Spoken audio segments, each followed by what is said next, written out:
चलिए बच्चों स्टार्ट करते हैं आज का टॉपिक। लास्ट क्लास में हमने रेजिस्टेंस को फाइंड आउट करना सीखा था और आज की जो क्लास है इसमें हम बेसिक टर्मिनोलॉजी सीखते हैं जो कि आपकी बेसिक ऑफ इलेक्ट्रिसिटी की है, यानी कि कहना चैप्टर फर्स्ट की है एक तरीके से।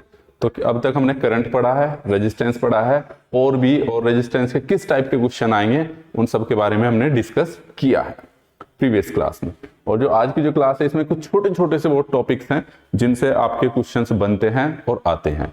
तो थ्योरी आपकी ऑलरेडी लिखी हुई है, मैं इनको एक्सप्लेन करता हूं अच्छे से और किस टाइप के सवाल बनेंगे मैं इन चीजों को बताऊंगा जो कि आमतौर पे आते हैं क्वेश्चंस। ठीक है, तो भाई जो टॉपिक है आज का वो है कंडक्टेंस। अब कंडक्टेंस क्या होता है? जैसे मेरे पास रेजिस्टेंस था, तो रेजिस्टेंस क्या करता था? इस चीज को बताता था कि वह करंट का अपोज कितना ज्यादा कर रहा है। ठीक है, ऐसे ही कंडक्टेंस है वो रेजिस्टेंस का उल्टा होता है। तो यानी कि ये इस चीज को दर्शाता है कि किसी भी कंडक्टर से करंट मेरी कितनी ज्यादा फ्लो होगी। जिस कंडक्टर में करंट ज्यादा फ्लो होगी उसका कंडक्टेंस बहुत ज्यादा हाई होगा। ठीक है, मान लो उदाहरण के तौर पे एक मेरे पास कॉपर का है वायर और एक मेरे पास किसका है? आयरन का। तो भाई सेम डायमीटर है, सेम क्वांटिटी का, सेम मोटा, उतना ही लंबा, उतना ही चौड़ा। ठीक है, लेकिन करंट मेरी ज्यादा फ्लो होगी किसमें? कॉपर वाले में। ठीक है, तो क्योंकि उसका रेजिस्टेंस मेरा कम है, तो reciprocal of the resistance of a conductor is called conductance. ठीक है, इसे हम G से डिफाइन करते हैं भाई, G से, और G इक्वल टू होता है 1/R। ठीक है, इसे कंडक्टेंस बोलते हैं। ये भी आता है भाई आजकल आपके पास। ठीक है, कि जो इसकी यूनिट है ये है मोह, क्योंकि रेजिस्टेंस की यूनिट क्या थी भाई? 1/ओम। और इसको उल्टा कर दो, ओम को उल्टा करोगे तो आप ये हो जाएगा MHO। ठीक है, बस इसको उल्टा कर दो MHO तो मोह हो जाती है। लेकिन आजकल जो इसकी यूज होती है वो होती है सीमेन। ठीक है, तो ये वाली यूनिट्स है, इसको बहुत इंपॉर्टेंट है, चाहे सीमेन आए वहां पे चाहे मोह आ जाए तो दोनों ही इसकी यूनिट्स होती है। ये बहुत ज्यादातर कंडक्टेंस का फॉर्मूला आता है और इसकी यूनिट, इसको डिनोट किया जाता है भाई S से। काफी सारे सर्किट्स में आपके पास बहुत सी बार क्या है, इस प्रकार से दे दिया जाता है कि S दे के रखते हैं यहां पे ना। ठीक है, 2 mho MHO। ठीक है, तो इसका मतलब क्या होगा भाई मेरे पास, यानी कि वो कंडक्टेंस की वैल्यू उसने दी है। ठीक है भाई बच्चों, तो नेक्स्ट उस पर चलते हैं अब आपके पास। ठीक है,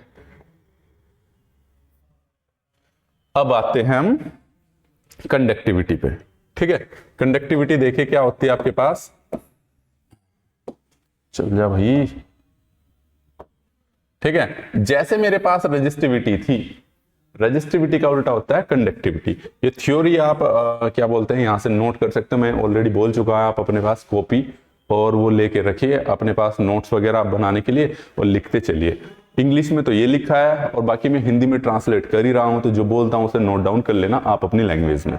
ठीक है, द रेसिप्रोकल यानी कि उल्टा of resistivity of the conductor is called conductivity. तो भाई जैसे किसी वायर की रेजिस्टिविटी थी, किसी मटेरियल की रेजिस्टिविटी थी, वो मैंने टेबल भी बना के दिखाई थी आपको, तो उसी प्रकार से कंडक्टिविटी होती है, जस्ट उल्टा।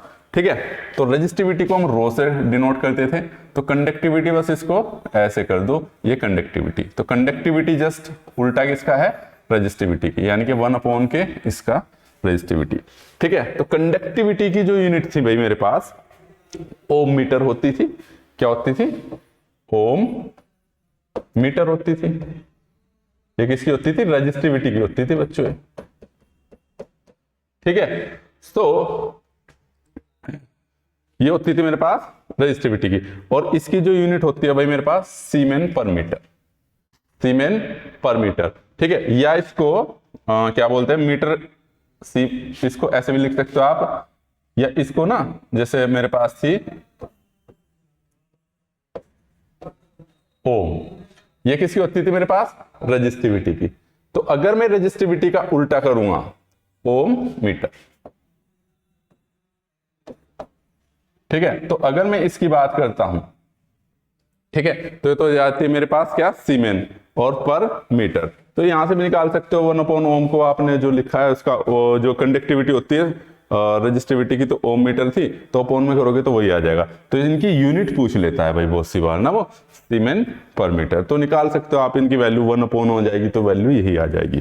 ठीक है, तो ये छोटे छोटे वो है जिन पे आ जाते हैं आपके पास क्वेश्चन। ये भी मैं इसलिए बता रहा हूं आप लोगों को क्योंकि इनसे भी क्वेश्चन आ जाता है। ठीक है, हालांकि ऑब्जेक्टिव टाइप के क्वेश्चन से ही चीजें हो जाती है। अब ये है भाई इंपोर्टेंट, ठीक है, इलेक्ट्रोमोटिव फोर्स। ये क्या है आपके पास, इलेक्ट्रोमोटिव फोर्स, ठीक है, एंड पोटेंशियल। इन दोनों चीजों को आपको समझना है। ये है थोड़ा लॉजिकल, क्योंकि बच्चों को बहुत सी बार इलेक्ट्रोमोटिव फोर्स में और वोल्टेज में पता ही नहीं रहता, और पोटेंशियल डिफरेंस में भी डिफरेंस पता नहीं रहता। तो इस वाले लेक्चर में हम ये सारी चीजें चेक करेंगे भाई, देखेंगे कि क्या होता है। तो भाई इलेक्ट्रोमोटिव फोर्स, इसमें साफ साफ पता चल रहा इलेक्ट्रॉन पे के मोशन के लिए जिस फोर्स की आवश्यकता होती है, क्योंकि वायर के अंदर क्या होते हैं भाई, मेरे पास इलेक्ट्रॉन होते हैं ना। ठीक है, वायर के अंदर क्या होते हैं भाई, मेरे पास छोटे छोटे इलेक्ट्रॉन होते हैं। ये तभी तो मूव करेंगे ना जब इन पे कोई फोर्स लगेगा। तो जो फोर्स लगाते हैं हम, वो कहलाता है मेरा इलेक्ट्रोमोटिव फोर्स। यानी कि, या ऐसा बोल सकते हो कि इलेक्ट्रॉन को मूव कराने के लिए जो फोर्स जिम्मेदार होता है वो इलेक्ट्रोमोटिव फोर्स कहलाता है। ठीक है भाई, अब देखते हैं पोटेंशियल डिफरेंस भाई, तो फिर वोल्टेज क्या हुआ। ठीक है, पोटेंशियल डिफरेंस जिसको हम वी भी बोल देते हैं। ठीक है, तो इससे भी तो भाई, ये भी तो तब कंडक्टर पे लगाते हैं करंट, तो तब भी फ्लो होती है। फिर दोनों में अंतर क्या हुआ, of A 2 points in A circuit electric pressure, या फिर उसे इलेक्ट्रिक प्रेशर ही बोल देते हैं, और required to drive the electric current, यानी कि इलेक्ट्रिक करंट को ड्राइव करने के लिए, चलाने के लिए, मूव कराने के लिए जिस प्रेशर की जरूरत पड़ती है वो मेरे पास वोल्टेज या पोटेंशियल डिफरेंस कहलाता है। अब सोचने वाली बात है, फिर दोनों में अंतर क्या हुआ भाई, है ना। तो मैं दोनों का अंतर बता दे रहा हूं। मान लो मेरे पास ये है बैटरी, ये है मेरे पास एक बैटरी। अरे ये क्यों लग गया भाई, ठीक है, ये बैटरी है। ये बैटरी ले लेता हूं मैं ई, ठीक है, ई का मतलब ईएमएफ, इसका ई बन, ये पढ़ा होगा आपने। ठीक है, और ये हो गया भाई, कोई भी बैटरी है उसका इंटरनल रेजिस्टेंस होता है, इंटरनल रेजिस्टेंस ले लिया भाई मैंने R I, R stand for internal. और यहां पे जो वोल्टेज है वो है मेरे पास V, या पोटेंशियल डिफरेंस। ठीक है, V। अब देखो भाई, E क्या है मेरे पास, EMF, इलेक्ट्रोमोटिव। V क्या है मेरे पास, टर्मिनल वोल्टेज, टर्मिनल वोल्टेज। ठीक है, और RI क्या है मेरे पास, इंटरनल रेजिस्टेंस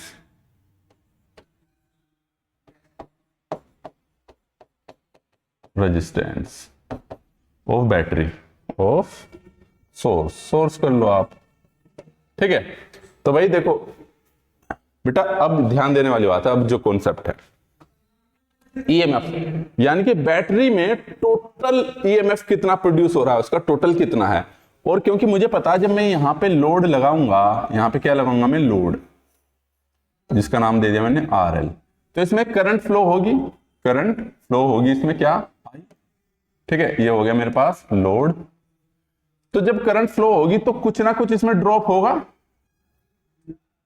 आर आई में कुछ ना कुछ ड्रॉप होगा भाई, रेजिस्टेंस में कुछ तो ड्रॉप होगा। ड्रॉप क्या होता है मेरे पास, आई इंटू आर आई होगा इसमें जो ड्रॉप होगा। तो यानी कि अगर यहां पे 10 वोल्ट है, बैटरी का इंटरनल रेजिस्टेंस क्या होना चाहिए, बिल्कुल कम होना चाहिए, आइडियल तौर पे 0 और वैसे मिनिमम। मान लो 10 वोल्ट है, तो मान लो यहाँ 0.2 वोल्ट की भी बैटरी ड्रॉप हुआ, तो यहाँ पे क्या वोल्टेज मिलेगी मुझे, 9.8 वोल्ट।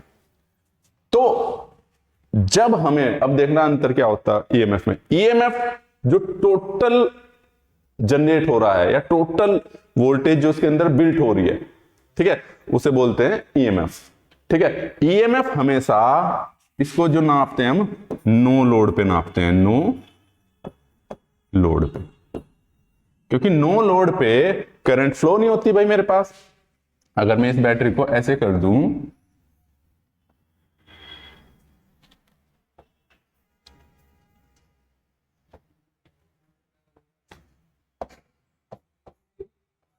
ठीक है भाई, और यहाँ पे मैं 1 वोल्ट मीटर लगा दूं, ठीक है, और ये 10 वोल्ट का है, तो यानी कि ओपन सर्किट है ना, वोल्ट मीटर से तो हम वोल्टेज मेजर कर रहे हैं।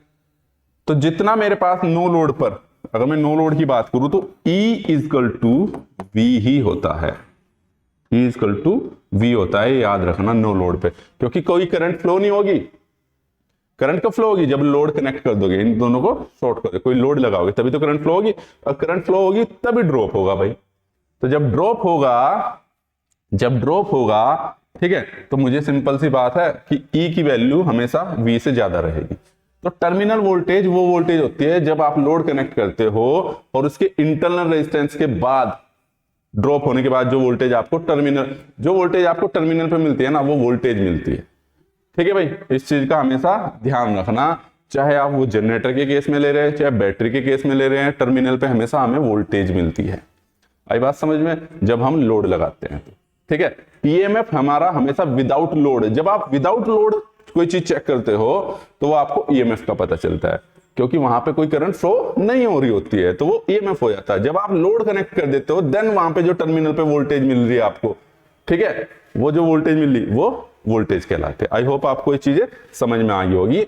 और यहां से हम बहुत सारी चीजें, नो लोड पर ये हो जाता है भाई आपके पास। अच्छा, अगर लोड की कंडीशन आ जाए यहीं पर, एट लोड, तो सर्किट कैसा बनता है? इसमें केवीएल लगा सकते हो, अभी बताया नहीं मैंने आपको, बट देखो करंट जो फ्लो होगी इसमें आई निकाल सकते हो आप, ये दोनों रेजिस्टेंस आ जाएंगे, आई इजकल टू क्या हो जाएगा भाई मेरे पास? अगर मैं बात करता हूं E इजकल टू, या केवीएल लगा लो, चॉइस आपकी है भाई, या तो मैं इसको ऐसे लिख सकता हूं, I equal to, E equal to, हाँ सॉरी,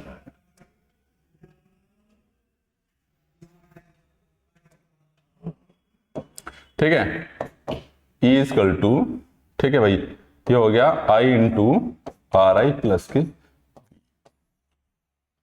ठीक है, क्योंकि यहाँ पे टर्मिनल वोल्टेज है, या आप I इंटू वी की जगह I इंटू आर एल भी कर सकते हो, इसकी जगह ना V की जगह, क्योंकि यही तो वोल्टेज, और करके ये केवल V की जगह रखोगे आप, I इंटू आर एल कुछ भी लगा सकते हो, और यहाँ से आप इंटरनल रेजिस्टेंस निकालना चाहो वो भी निकाल सकते हो। ठीक है भाई, तो यहाँ से बस वैल्यू कुछ नहीं करनी है, आपने चेंज करनी है, या यहाँ से बहुत सी बार इंटरनल रेजिस्टेंस अगर निकालना हो तो फॉर्मूला ये आ जाता है आपके पास, क्योंकि मुझे पता I इंटू ये हो जाए कितना, R I equal to E minus के V, और यहां से I इजकल टू क्या आ जाएगा, E माइनस के V अपॉन के आर आई।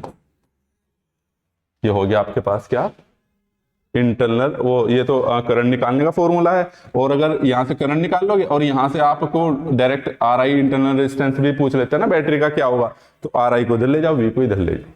ठीक है, तो यहां से जितने टाइप के क्वेश्चन बनते थे वो मैंने आपको बता दिए हैं कि किस किस टाइप के आपके पास क्वेश्चंस बन सकते हैं। ठीक है, नो लोड का केस बता दिया मैंने, लोडेड केस बता दिया आपके पास, है ना। लोडेड केस में हमेशा एट लोड पे मैं बता दूं, और एट लोड पे V, ठीक है, हमेशा क्या रहेगा आपके पास, लेस देन रहेगा E से। ठीक है, लोड पे ये रहेगा आपके पास, ठीक है, लोड पे दोनों बराबर रहेंगे, और क्या बोलते हैं, E पे लोडेड कंडीशन में हमेशा V छोटा रहेगा E से, E हमेशा ज्यादा, EMF हमेशा ज्यादा रहेगा। तो आई होप आपको ये चीजें समझ में आ गई होंगी। ठीक है, तो नेक्स्ट उस पे चलते हैं भाई बच्चों आपके पास। ठीक है, नेक्स्ट टॉपिक देखते हैं क्या है आपके पास। ठीक है, ये है नेक्स्ट टॉपिक आपका, बहुत इंपॉर्टेंट है, ओम्स लॉ। अब देखो ओम्स लॉ का भी ये थ्योरी लिखी है, बट इसको एक्सप्लेन करेंगे हम अच्छे तरीके से। ठीक है,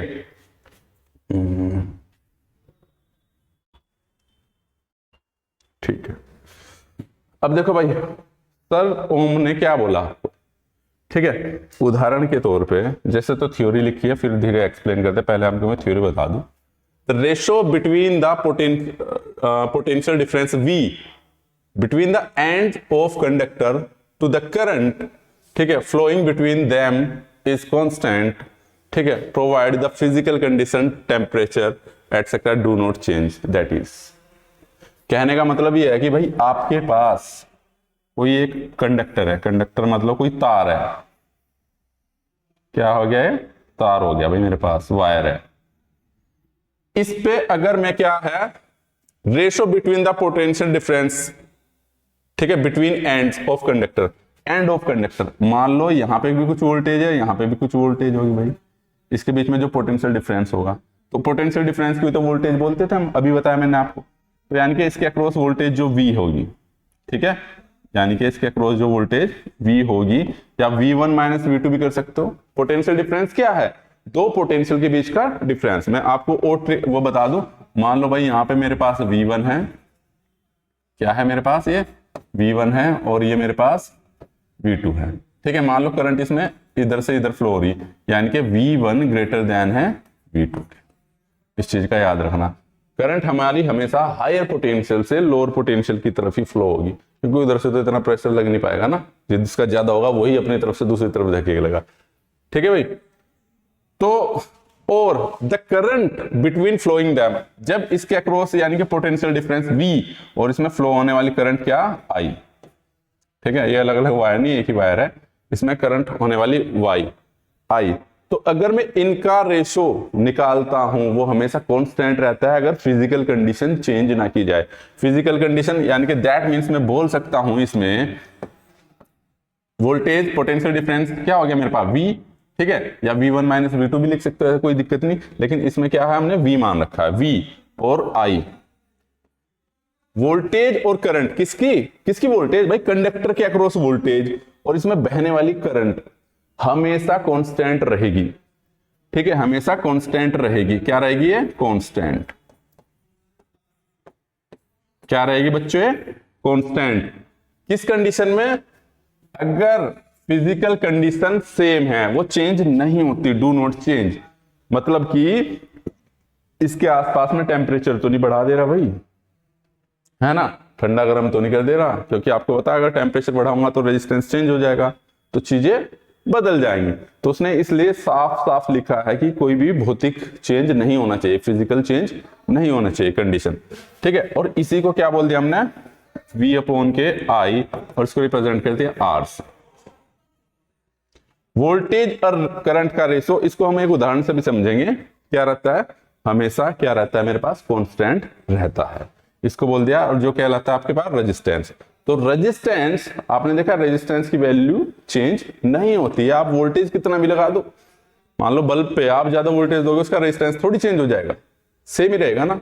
हाँ, लेकिन एक तरीका यह है कि आइडियल कंडीशन में मान के चलते हैं हम, क्योंकि रेजिस्टेंस तो बेटा चेंज हल्का सा तो होता ही है, वो इसलिए होता है क्योंकि जब कंडक्टर से करंट गुजरेगी तो उसमें हीट तो प्रोड्यूस होगी, तो यानी कि फिजिकल कंडीशन तो आप सेम रख ही नहीं सकते, है ना, तो हीट चेंज हो जाएगी।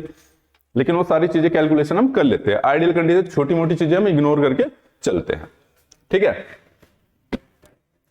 तो यहां से क्या ये ग्राफ है मेरे पास करंट का और ये वोल्टेज का, ये करंट और वोल्टेज का ग्राफ है, ठीक है। इस केस में क्या कर रहे हैं हम कि भाई जैसे जैसे मेरे पास वोल्टेज बढ़ रही है, ऐसे ऐसे मेरी करंट भी बढ़ रही है, करंट बढ़ रही है तो वोल्टेज भी। अब देखो यहां पे दो तीन चीजें निकल के आती है सामने मेरे पास, ठीक है। एक तो हो गया ये वेयर, ये सारी चीजें आप लिख ही लोगे, क्या रेजिस्टेंस क्या है, कंडक्टर है बिटवीन द 2 पॉइंट्स, तो इनके बीच का रेजिस्टेंस है, ठीक है। नेक्स्ट उस पे चलते हैं अब आपके पास, ठीक है।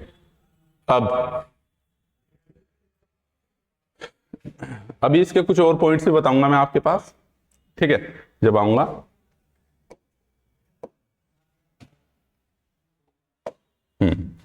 तो भाई दोज कंडक्टर्स, ये हमेशा क्या है आपके पास, हमेशा क्या बोलते हैं, ओम्स लॉ हमेशा कंडक्टर पे अप्लाई होता है, ठीक है। तो नॉन ओमिक कंडक्टर्स कौन से होते हैं, जो ओम्स का नियम फॉलो नहीं करते, क्योंकि ओम्स के नियम के अकॉर्डिंग क्या है, V proportional to I proportional to क्या रहता है मेरे पास, V रहता है, क्योंकि जैसे जैसे मेरे पास वोल्टेज बढ़ेगी तो करंट मेरी बढ़ेगी। ये बात ध्यान रखना, ये आ जाता है कि V प्रोपोर्शनल टू I सही है या I प्रोपोर्शनल टू V। तो मैं एक बात बता दूं आपको कि मान लो कोई रेजिस्टेंस है भाई, इसमें करंट कब फ्लो होगी, जब आप बैटरी लगाओगे तभी तो होगी, क्या बिना बैटरी के करंट फ्लो हो जाएगी, नहीं हो पाएगी। यानी कि I जो हो गया मेरे पास देखा है तो किस पे डिपेंड हो गया, V पे, जैसे वोल्टेज बढ़ाओगे तो करंट भी बढ़ेगी, तो V प्रोपोर्शनल टू I ये वाला नहीं होता है। V प्रोपोर्शनल टू I वाला कॉन्सेप्ट भी हम समझेंगे अभी थोड़ी देर बाद, क्योंकि ये V equal to V proportional to I किस आधार पे बोलता है, इसकी भी मैं अभी कॉन्सेप्ट बताऊंगा। अभी इस मुद्दे पे आते हैं, ठीक है। हाँ, तो उसने बोला those conductor do not obey the Ohm's law is called non ohmic conductor, जैसे वैक्यूम हो गया, ट्यूब हो गया, ट्रांजिस्टर हो गया, इलेक्ट्रोलाइट्स, डायोड भी इनमें से है। क्योंकि आपने कैरेक्टरिस्टिक पढ़ी होगी डायोड की, पीएन जंक्शन डायोड की। देखो यहाँ पे वोल्टेज है, ये मेरा करंट है, तो इसकी कैरेक्टरिस्टिक लीनियर नहीं है। क्या है? क्योंकि आपको पता है अगर आपने डायोड पढ़ा है तो डायोड में क्या है आपके पास जो कैरेक्टरिस्टिक है इस प्रकार की आती है, 0.7 के बाद ही ड्रॉप हो पाता है सिलिकॉन के केस में, है ना। तो यानी कि वो क्या है, एक तरीके से लीनियर कैरेक्टरिस्टिक नहीं आ रही है।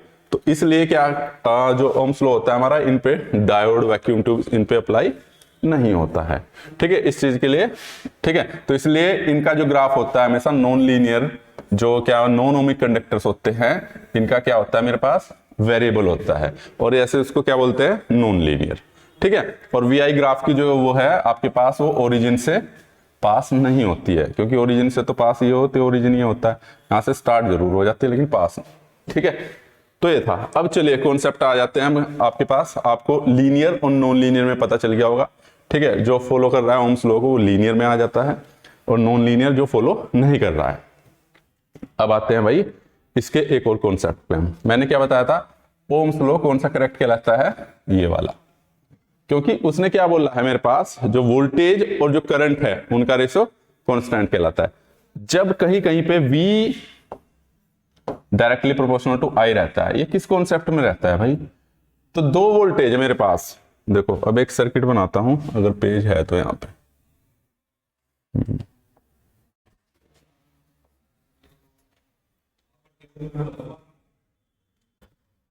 हाँ चलो इसी में बता देता हूं मैं। अब एक सर्किट लेते हैं बच्चों हम, अरे चलो इसी पे। अब देखो, अरे भाई रुक जा यार, क्यों परेशान कर रहा है। अब देखो मैं सारे कॉन्सेप्ट आपके अभी क्लियर कर दूंगा बच्चों। एक वोल्टेज है V, यानी कि जो टोटल वोल्टेज है मेरे पास, ठीक है, दिख रहा होगा। एक वोल्टेज ये ले लेते हैं, मैं इसे स्मॉल v से इंडिकेट कर देता हूं यहां पे। अभी पता चल रहा दोनों में, पिछली बार हमने E लिया था, E भी ले सकते हो, लेकिन E इक्वल टू V होता है, लगभग E इक्वल टू तो V होता है ना। तो इसमें जब करंट फ्लो होगी, दो चीजें होगी। अगर मैं इसके वोल्टेज, इसको बोलते हैं जब किसी टर्मिनल के अक्रॉस उसके रेजिस्टेंस के कारण जो वोल्टेज डेवलप होती है उसे बोल देते हैं वोल्टेज ड्रॉप। इसको क्या बोल देते हैं, voltage drop. V equal to क्या होता है वो, I इंटू आर।